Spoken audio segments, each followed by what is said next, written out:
নবী সালেহ আলাইহিস সালামকে হত্যা করার উদ্দেশ্যে যারা রওনা হয়েছিল, আল্লাহ তাআলা তাদেরকে কোন ধরনের শাস্তি দ্বারা ধ্বংস করিয়ে দিয়েছিলেন?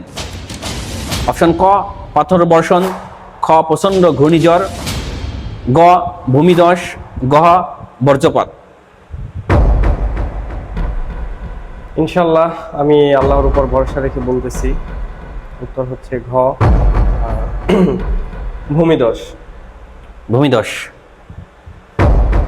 আপনার 1 মিনিটের আরো 30 সেকেন্ড সময় আছে, আপনি ভেবেচিন্তে উত্তর দিতে পারেন।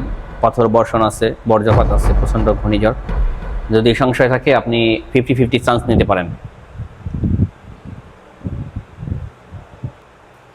ওকে, ইনশাল্লাহ আল্লাহর উপর ভরসা রেখে আমি বলতেছি, উত্তরটি হচ্ছে ক,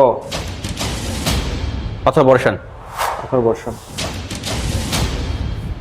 প্রশ্ন ছিল ভাইয়ের জন্য যে নবী সালেহ আলাইহিস সালামকে যারা হত্যা করার উদ্দেশ্যে রওনা হয়েছিল, আল্লাহ সুবহানাহু ওয়া তাআলা তাদেরকে কিভাবে ধ্বংস করেছিলেন? আমাদের ভাই উত্তর দিয়েছে ক, পাথর বর্ষণ। আমি দেখতে পাচ্ছি আমাদের ভাইয়ের উত্তরটি সঠিক হয়েছে। আলহামদুলিল্লাহ। ঠিক আছে, এভাবে ভেবেচিন্তে ইনশাআল্লাহ উত্তর দেবেন, তাহলে অবশ্যই ইনশাআল্লাহ পারবেন। ঠিক আছে না ইনশাআল্লাহ?